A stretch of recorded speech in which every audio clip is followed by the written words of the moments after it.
we'd like to welcome our friends from Israel, and particularly Brigadier General Asaf Agmon. General, welcome. I understand you'll be talking to us about new developments in air power in Syria and the Eastern Mediterranean. Please go ahead. Thank you. It is a great honor for me to be part of this important conference and to share with you some facts about my thoughts regarding the use of air power in the last years in Syria and the lessons and implications we can learn to the future role of air power. We can clearly see the role of using air power in the conflict in Syria, especially after the intervention of Russia in this conflict. Assad regime was in a very difficult situation when the Russians sent their air force power to Syria almost 2 years ago. The Russian airstrike completely changed the balance of power in Syria, and today Assad stands in the best position military-wise since the beginning of the uprising against him almost 5 years ago. So let us examine how come that a limited use of air power have been causing such a huge change in the balance of power in a conflict like this. We should remember the forces against Assad regime are based on unorganized forces with very limited access to more than very basic weapon systems without any support of air power or air defense capabilities at all. More than that, military power of Assad opponent is separated in a wide variety of different organizations with no joint command, coordination structure, and many times with even conflict of interests and goals. All of this make using of air power very, very attractive. No air defense, no problem to gain air superiority, no problem to gain air dominance over any operational area in the battlefield. Actual and ideal condition for a decisive air operation that will achieve the military goals of the side using it. Still, we need to face the problem of the following. Use of air power in an urbanic area, using massive force in a very populated area, many what we call not involved casualties, and few more moral and international law issues. But these issues I will leave for the discussion later as they related to moral aspects and personal value of each of us. So let's see what are the missions the Syrians Air Force is doing. First of all, air-to-ground strikes, mainly versus populated areas. Intelligence missions, mainly using visual sensors, ground force movement, and close air support to the ground forces. The Syrian Air Force include the helicopter Mi-8, 17, and 25, the transport airplane Albatros, and the fighter plane like the MiG-21 mainly, the MiG-23 BN, the Sukhoi 22, Sukhoi 24, and few MiG-29, mainly for patrols. We can see the evolving use of drones by the Syrians for attack, use by modifying intelligence drones into cruise missile style, guided by GPS. The armaments that they are using are mainly the general air-to-ground bombs, rockets, guns, fuel and air bombs, cluster bombs, and chemicals bombs. Generally speaking, they suffer a great lack of armament. When we look on the way they operate the Air Force, we see that they totally neglected their interception capabilities and any other air superiority capabilities. And they are using all their system and any platform that they have for ground attack missions. Actually, we can see very few training missions and even no operational missions to protect their airspace by alert or scrambling their air defense airplanes. Most of their armament and missiles were converted for ground attack capabilities. Looking on their infrastructure, we see that many of their air bases were attacked and even captured by the rebels. More than 50 planes lost by enemy ground defense system, mainly guns, main portable anti-air missiles, an accident caused by technical problems and due to the fact that they have a lack of spare parts and poor maintenance services. Couple of tens of planes were destroyed on the ground, mainly the helicopters Mi-8 and 17 and the Albatross. A big problem that they are facing is the lack of pilots. They have all the Air Force about 120 pilots at all.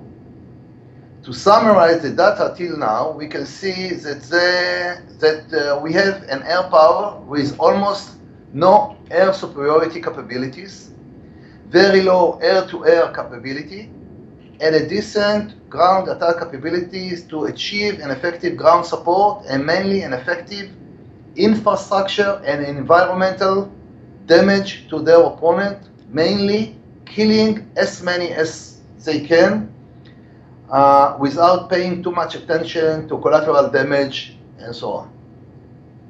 When we look on the Russian air power used in this conflict, we can see that they use the same concept, but with more sophisticated platform and better equipment. They cannot allow any unfriendly forces to interrupt their operation, so they brought with them the most advanced air defense ground system like the S300 and the S400. So when we conclude all of this, we see that the concept of using air power is very limited to very limited cases. More than that, it won't be available to many countries like the Europeans, NATO, USA, and Israel, of course, as it neglected the public opinion aspects, international law, and moral issues. More than that, any intervention by a real air power opponent will stop this operation with the collapsing of all this military concept and will put the side using this concept in a position of decisive defeat. I will leave to the rest of the discussion with the more than happy to take any question should you have.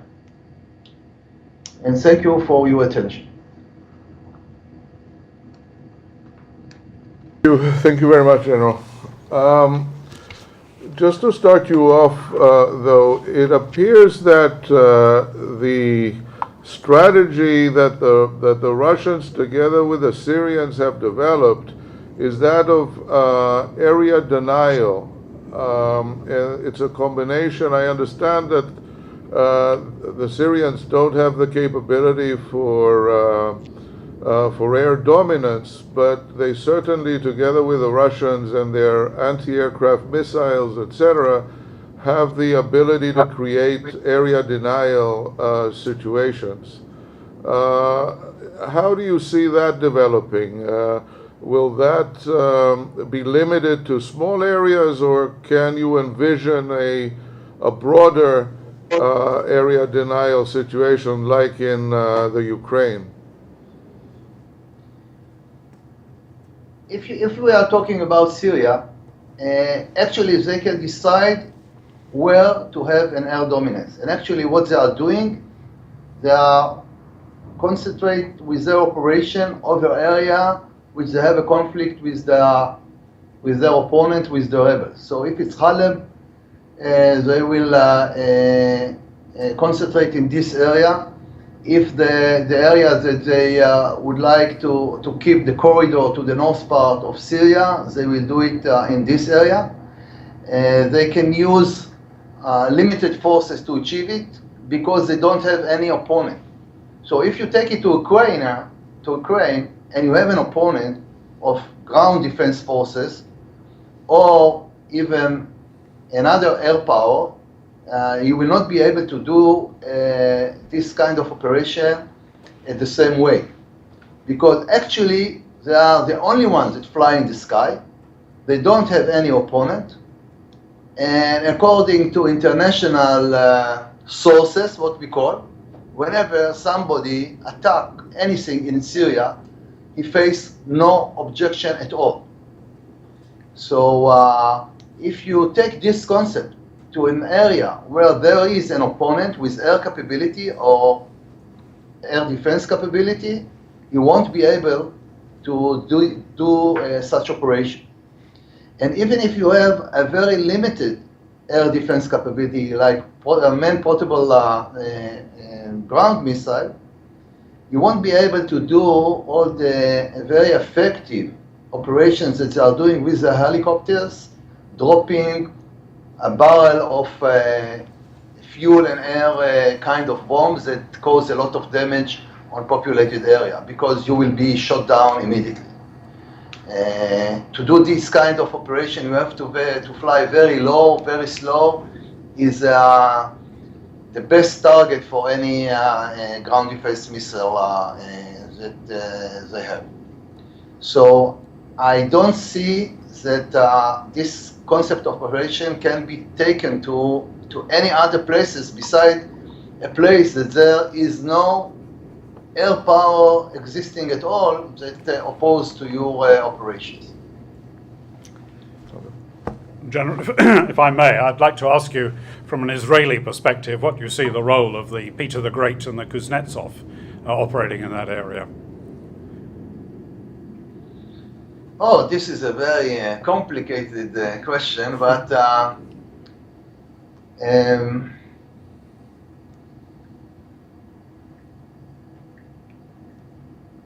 as long as the Russian air power is involving in what's happening in Syria, I don't think that beside looking and learning from their operation about Russian air system capabilities, we have anything to do. So far, we have a coordination with the Russian Air Force that is in this area, mainly to prevent any accidents or any unintended collisions between our forces. So we have a cooperation and coordination about where they fly and when and where we are flying. If you ask my personal view, I'm not very happy with this involvement. I think that we, and I include in we, is NATO, the European, the Western European countries, and the United States, leaving the airspace to the Russians to control. It's not something that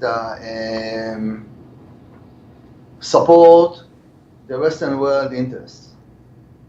And now we are in position that the Russians are in, and they will protect their interests now. And if you want to prevent them from doing so, you are in danger of getting in a very large or very complicated conflict, which none of us would like to have. I think your latter comment is the most telling, and it's really this, that it's inviting people to escalate. If you start attacking the Kuznetsov or indeed the Peter the Great, and let's not forget they are the flagship of the Northern Fleet, you are inevitably going to escalate the conflict, and no one, frankly, is going to be prepared to do that for what, after all, are very limited aims. So I think it's a bit of a power play We've got our forces there. We've got S300s, S400s. Anybody who gets airborne from Incirlik will be inside our surface-to-air missile zone. This is our area. You better keep out. Do you think that's the message they're trying to get across? Yeah, I agree with you, and you have to take into consideration also all of the region aspects that for a long time Syria is trying to support the Hezbollah with very sophisticated weapon systems. And we declared that any trying to do something like this, we will try to deny it, because then it will change all the balance of power between us and Lebanon, and especially with the great power of the Hezbollah in Lebanon. Bringing in the S300 and S400 and the Russian plane flying in this region make our mission much more complicated. But so far, including to what is published in the open media, lately last week, our Prime Minister declared that the presence of the Russians in the area will not prevent us from continuing to stop any trying of moving, transforming such a weapon system to the Hezbollah. You have also to take into consideration that the Syrian Air Force is using chemical weapons. The Syrian forces are trying to smuggle chemical weapons to the Hezbollah and to other extreme organizations, and this is something that all of us should be very worrying about it, because if it reaches to Lebanon, it doesn't mean that it will go from Lebanon to Israel. It can go to any terrorist activities all over Europe, or even further than that. First of all, General, thank you for your presentation. As the director of ERPIC's Rule of Law and Democracy Programme, I have a question that flows from what you've just commented about chemical weapons. To what extent, if at all, are the Syrians and the Russians complying with their duties under international law generally and international humanitarian law in particular? I cannot say anything about the Russian involvement. I can say that according to open evidence that all of us could see, I cannot talk about non-open or classified evidence. We know that the Syrians are using, in some cases, a chemical weapon. And you can see the tragedy of the casualties that suffer from this kind of attacks. And you can imagine that they still have some chemical bombs and weapons in their warehouses, and they will decide when and how to use it. So far, they don't have any. They didn't show any kind of moral resistance, or even obeying the international law to use the chemical weapons. And it always goes against civilians, which is make these things even worse. General, what are, in your view and the Israeli view, with what long-term objectives of the Russians and the Syrians can Israel live with? And I'll be more specific. It seems that, as I was alluding to before, the Russians are helping the Syrians, and the Iranians, by the way, their ground forces and the proxies, Hezbollah, etc., in the creation of certain strongholds in this air denial area denial areas. Does that suggest that there'll be a more or less permanent presence of permanent Russian presence in Syria and the Eastern Mediterranean? And do you think Israel could live with that? First of all, yes, Israel can live with that. Will Israel be happy about it? There is different views. Few people think that the existence of the Russian in the Middle East will stabilize the Middle East, will not allow extreme forces or extreme extreme movement to do unplanned or uncontrolled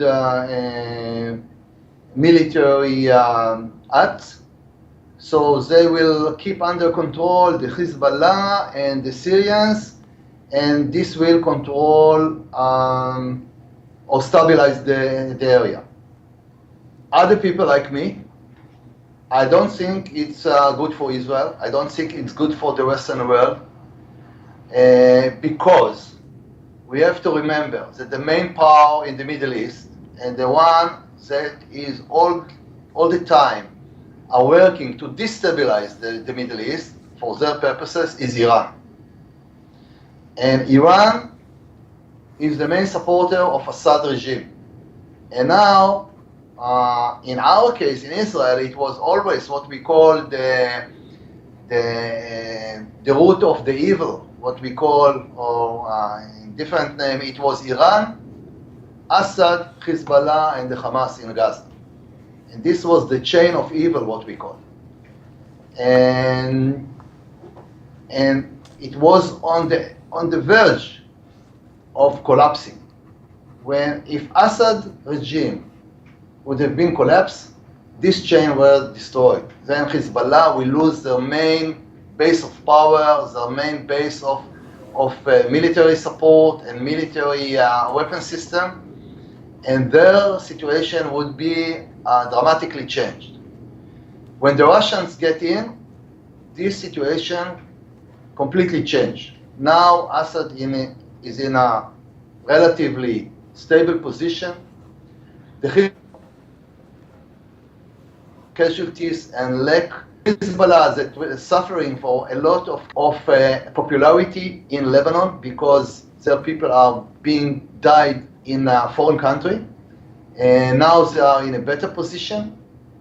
And the ones that gain the most out of this conflict is Iran, because Iran now consider in the Arab world and in the other country region as a local superpower or regional superpower that can you rely upon their support, upon their support you with weapon system, with soldiers, with money, with all what you need, while other countries like Egypt and Saudi and the other moderate country are battling to get support from their main supporter, the USA.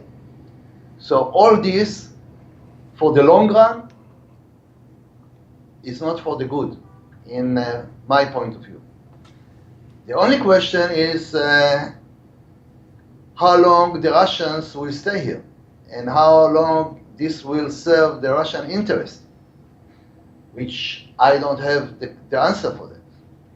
But in not very dramatic changes, the position of the Russians in this area can be very similar to what happened to them in Afghanistan and in other countries. Because after all, when you look on the demographic and geographic facts about Syria, Assad regime is based on 12% of the Syrian population. So I don't think that for the long run he will survive. And if the Russians will keep backing him till the end, they will face a big problem. a big problem, because you cannot base on something that is so narrow and so unstable. But it can take few or even more than few years till this will happen. Can I ask you, General, about your view of air power against ISIS and why it is that we've been attacking ISIS on and off now for some, 2 years, and yet we seem not to have the end in sight?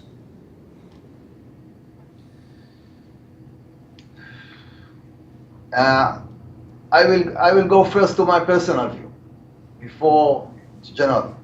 My view is that we took, I hope, now it's less than before, we took ISIS more seriously than what we should. ISIS got their position in the international media and international public opinion by using all their very cruel and dramatic event, using the Western media and the digital media in the best ways that they can. But when you judge it military-wise, how many soldiers they have? What is their weapon system? This is not something that threatens the Western world and that threatens the Mediterranean countries. And it's a terror organization, and we suffer from terror in the past, and we will suffer from terror in the future. It's like other criminals aspects that we have in our modern life. We will have to face it in the future for many years, and we have to do it smartly. But ISIS is not the concept that ISIS will establish a new Islamic country all over the Middle East. I think it's not based on the real facts of what they are capable to do. Also, our country, for example, which I think differently from the general view, we were so frightened that ISIS or Jabal al-Nusra, that is something similar or daughter of ISIS, will take control of Syria, that we decided that we are not intervening by any means in what's happening in Syria, because we don't know if Assad is not better than the alternative. I don't think so. I don't see any real threat or existential threat by Jabal al-Nusra or ISIS, even if they will be on the border of Israel. They will be a terrorist threat. There will be something that we will have to deal with, but it's not something that you compare to what we had before, when our major enemy that threatened our country was Syria, the country led by Assad. In 1973, Syrian forces crossed the border and was threatening the north of Israel. Jabal al-Nusra and ISIS has no capability to do so, and they will not have the capability to do so in the near future that I can see. So, if you judge things by military facts and by not being frightened by terror activities, then you can come to the conclusions that you have to deal with ISIS as a terror group, as something that you have to take into consideration, but not as something that you will have to take all your military effort just to face this kind of threat. Yes, Go on. if I may, a follow-up question, General, to what you've just said. What we've been seeing in Europe over the last 2.5 years or so, since the establishment of the so-called Islamic State, ISIS, ISIL, whatever we want to call it, what we've seen in Europe is a trickle or an outflow of people who were born and brought up in France, Germany, the United Kingdom, and elsewhere, towards Syria and Iraq and other parts of the Middle East. And that's a relatively new phenomenon. We haven't seen it in previous decades, and now we are seeing this outflow of people. And some of them, of course, are staying in Syria or Iraq, and others are coming back into Europe. My question really concerns Israel. Have you in Israel seen a similar outflow of Israeli-born people who are sympathetic to ISIS and have left Israel to go and fight in Syria or Iraq? This is a very good question, I think, because we have very, very few incidents, I can count it on two hands, of Arab Israelis that went to ISIS or Syria, Turkey and Syria. Very, very few. And you can imagine that some of our Arab Israelis are in favor of the forces that fight against Israel and supporting, our enemies. But very, very few of them took this extreme move of trying to join ISIS. Although we are in conflict with the Palestinians, and the Arab Israelis consider themselves to be Palestinians, in every survey that you are doing, you find that a huge majority, more than over of 92% of them,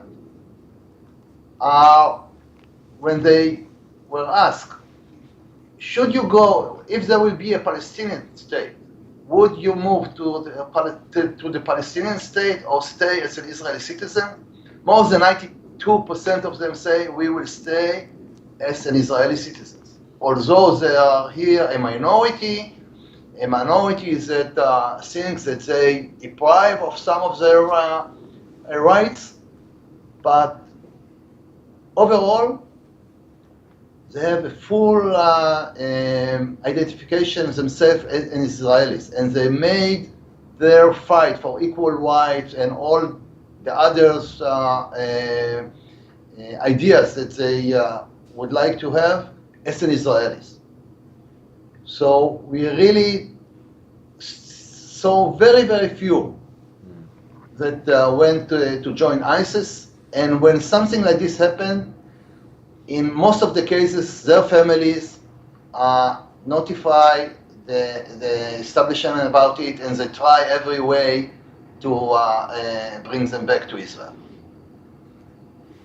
Thank you for those comments. Can you just maybe address one related question? Why have so few people gone to fight for the jihadists from Israel? Is it? I mean, I don't know enough, but I mean, I'd be interested to know, is there anything to do with the culture? Is it anything to do with the Israeli integration policies? Is it anything to do with your democratic culture? What is it that has prevented people going in any large numbers? I think that they are raised in a society that the value of ISIS is completely unacceptable. It doesn't mean that even if you are a minority and you are thinking that you don't get the equal rights of the majority, and you have many things that you are angry about it, still, in our society, and their children are raising in our society, to take somebody and cut his throat is unacceptable. It's unacceptable. It's unacceptable even to very religious Muslims. It's not according to the Muslims' values, and it's not according to all the other values that they are living in. So for them, many of the Israelis, Arabs, are ashamed of what they see done by ISIS. They think that this is degrade their appreciation by the general society. They don't want to be identified as somebody that agree with what ISIS is doing. So when we have some incident that rocket is shelled by Gaza or by the Hezbollah, by the Hamas or by the Hezbollah on Israel, sometimes you see few Arabs that they are, Israeli Arabs, that they are happy about it because it seems that it serves their struggle to have their brother, a Palestinian independent state. But when they say, when they see an incident made by ISIS, I don't see anybody that is happy about it and identifies himself of supporting such things. Thank you. On the contrary. General, can I bring you back to Syria? Would you envision what would you see the final solution of Syria? A partition, perhaps? A federation? I mean, what's your sense of where the war in Syria what it would result in? As a matter of fact, Syria is not existing anymore. It's not a country anymore. It's a kind of few tribes, if you want to call them, separated and not under one control. I don't see any option that in the near future Syria will come back to something even close to what it was. The only question is, should Assad and the Alawis will survive? There is many options that if Assad regime will be collapsed, there will be a disaster, that the Sunnis, that are the majorities, will kill and will do massive massacre in the Alawis, which I hope will not happen.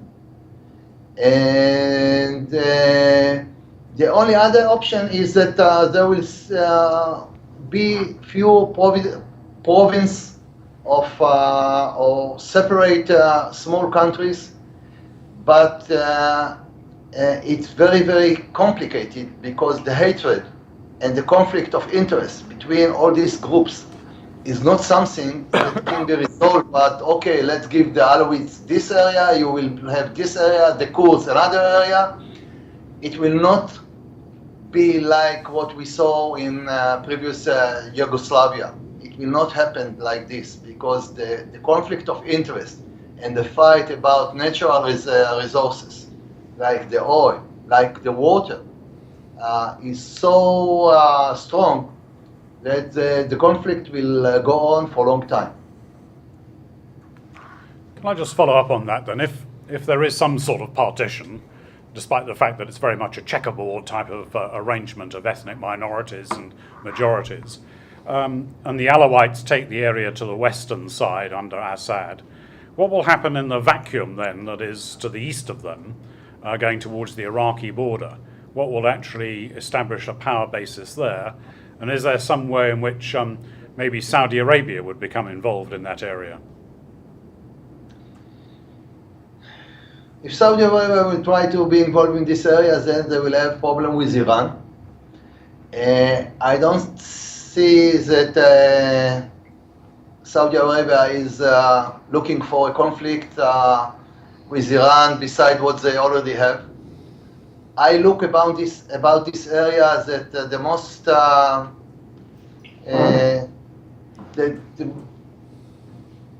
I look about this area that something like what we are seeing now in Libya will happen over there. It will be a huge area with no really central control. An area of every tribe and every family and every hamula can do whatever they would like to, as long as they can get it by force. And I don't see any interest of the international community to send over there an international force or to do an international joint coalition. So I believe that this area will be able for many, many years. For many, many years. If I can and widen... We have the example of Libya today. Yeah. If I can widen that slightly and just talk about Saudi Arabia in a little bit more detail, why is it, do you think, that they're having such lack of success in Yemen, And is there a problem, particularly with the Yemenis, as I understand it, having access to a few modified Scuds?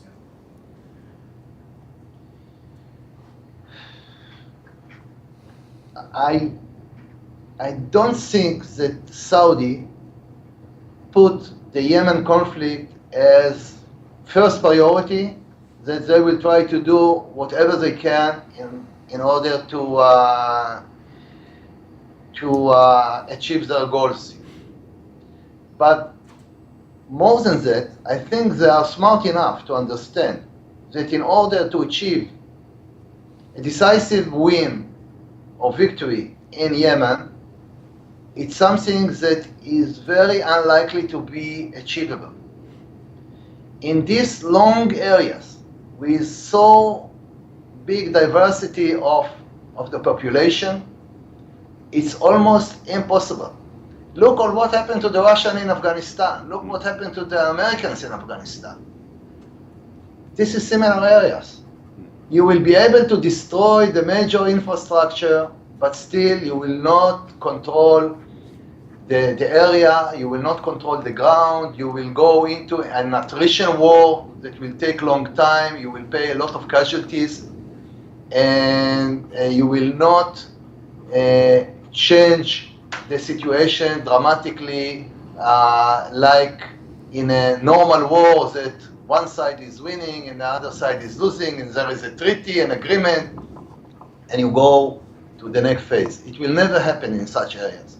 So why to go into deep mud when you understand that you are going to be dragged into big mud, and it's better to stay away as long as it's not interrupt or threaten your main interest. And that is the way that I think the Saudis is controlling the conflict in Yemen.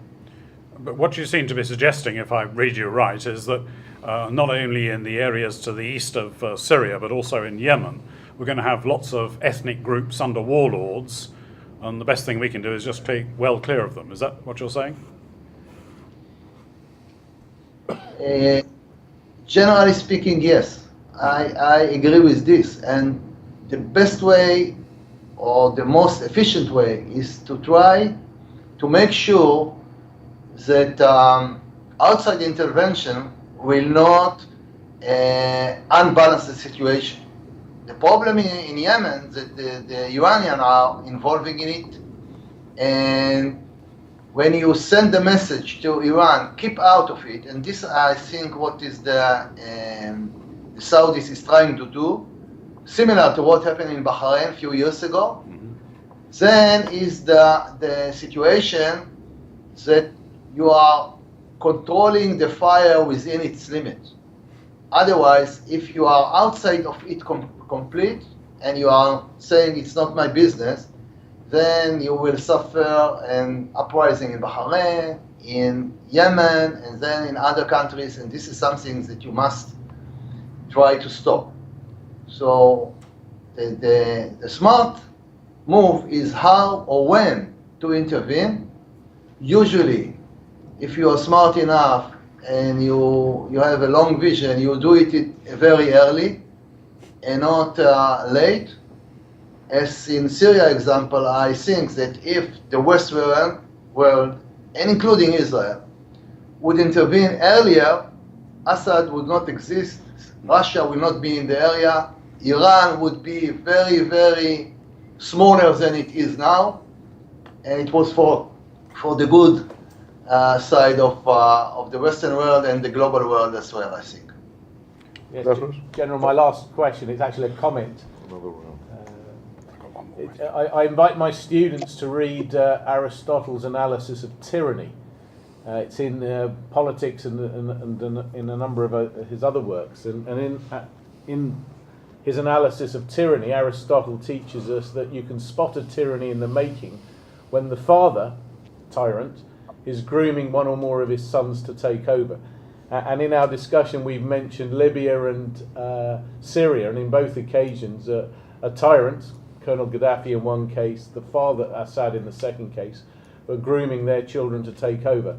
The child took over in Syria, he didn't manage to take over in Libya, and All I just comment is that there's value in rereading Aristotle on tyranny, because your point about prevention is better than cure is timeless and most valid.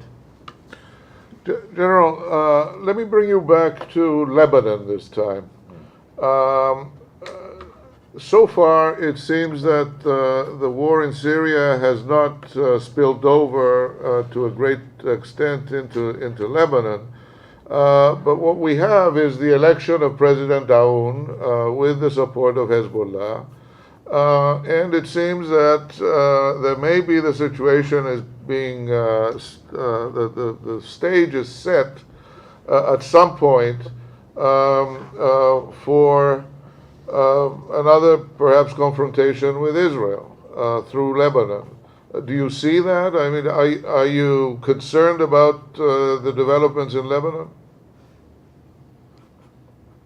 We're always concerned about the development in Lebanon. And I think that one of the lessons that the Hezbollah learned from what we call the Second Lebanese War, that they have to be very careful not to go into war that they were not planned and they were not God's blessing, go into this kind of war by their main patrons, which mean the Iranians. And in the past, it was the Syrians as well. So even Nasrallah said that he did not imagine that our reaction to what he did in our north borders that caused the Second Lebanese War, he did not imagine that it will cause such a big conflict. If he would imagine it, he would not do what he did. So I don't think, and I don't see any reason or any interest of the Hezbollah to go into a military campaign or military activity, especially today. They are deep involved in what's happening in Syria. They are far away from being victorious in Syria, so why to open a new front with Israel? And they know that if they open a new front of Israel, this will be something very serious. Because you cannot start, a limited campaign. When you start, what you plan to start, but you don't know how it will end. And we know that they have about 180,000 missiles aiming on all our villages, cities, and strategic areas. So something will happen. It will be very massive. It will be very massive. So I don't see any interest of the Hezbollah to gain in such a conflict.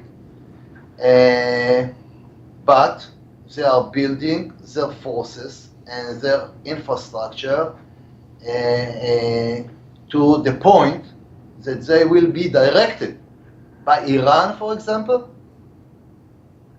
to open a military campaign. Let's imagine a situation that Israel, or even the Western world, the USA or the NATO forces, will attack Iran regarding the conflict of the nuclear plans that they have.